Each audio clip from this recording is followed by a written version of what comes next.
हरे भरे जंगल में एक प्यारा सा खरगोश रहता था जिसका नाम था चीकू। चीकू बहुत छोटा था, लेकिन उसके सपने बहुत बड़े थे। वह जंगल के सबसे ऊंचे पहाड़ पर चढ़ना चाहता था, जहां से पूरा जंगल दिखाई देता था। लेकिन जंगल के कई जानवर उसका मजाक उड़ाते थे। लोमड़ी हंसकर बोली, अरे चीकू, तुम इतने छोटे हो, पहाड़ कैसे चढ़ोगे? बंदर बोला, तुम तो थोड़ी दौड़ में ही थक जाते हो। चीकू उदास तो हुआ, लेकिन उसने हार नहीं मानी। अगली सुबह चीकू पहाड़ की ओर चल पड़ा। वह थोड़ा ऊपर चढ़ा ही था कि एक पत्थर से टकराकर नीचे गिर गया। धड़ाम! उसके घुटने में चोट लग गई। पास खड़े हिरण ने कहा, देखा, मैंने कहा था ना, ये तुम्हारे बस की बात नहीं। चीकू चुपचाप घर लौट आया। उस रात उसने सोचा, अगर मैं आज गिर गया तो क्या हुआ, कल फिर कोशिश करूंगा। अब चीकू ने रोज अभ्यास करना शुरू किया। सुबह जल्दी उठता, लंबी दौड़ लगाता, ऊंची छलांगें लगाता, भारी लकड़ियां खींचकर अपनी ताकत बढ़ाता। दिन बीतते गए। एक दिन कछुआ दादा ने उसे देखा और बोले, बेटा, सफलता एक दिन में नहीं मिलती, धीरे धीरे चलो, लेकिन रुकना मत। चीकू ने उनकी बात गांठ बांध ली। कुछ महीनों बाद चीकू फिर पहाड़ चढ़ने निकला।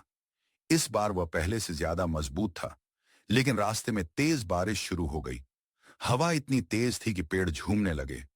कई जानवर वापस लौट गए, लेकिन चीकू बोला, मुश्किलें ही मुझे मजबूत बनाएंगी। वह आगे बढ़ता रहा। रास्ते में एक बूढ़ा बाज मिला। बाज ने कहा, जब मैं छोटा था तब मैं भी उड़ नहीं पाता था, लेकिन मैंने कोशिश करना नहीं छोड़ा।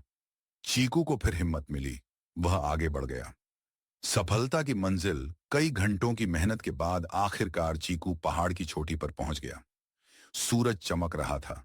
ठंडी हवा चल रही थी। पूरा जंगल नीचे दिखाई दे रहा था। चीकू की आंखों में खुशी के आंसू आ गए। वह जोर से बोला, मैं कर सकता हूं। जब चीकू वापस लौटा तो सारे जानवर उसका स्वागत करने लगे। वही लोमड़ी बोली, हमें माफ कर दो, हमने तुम्हें कमजोर समझा था। बंदर बोला, तुमने हमें सिखाया कि मेहनत से सब कुछ संभव है।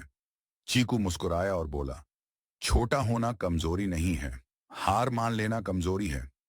कहानी की सीख, अपने सपनों पर विश्वास रखो। असफलता सफलता की पहली सीढ़ी है। मेहनत और धैर्य से हर मंजिल हासिल की जा सकती है। दूसरों की बातों से निराश मत हो। जो कभी हार नहीं मानता, वही सच्चा विजेता बनता है। इस तरह की और कहानियों के लिए कृपया हमारे चैनल फन टॉक की स्टोरीज को सब्सक्राइब करें।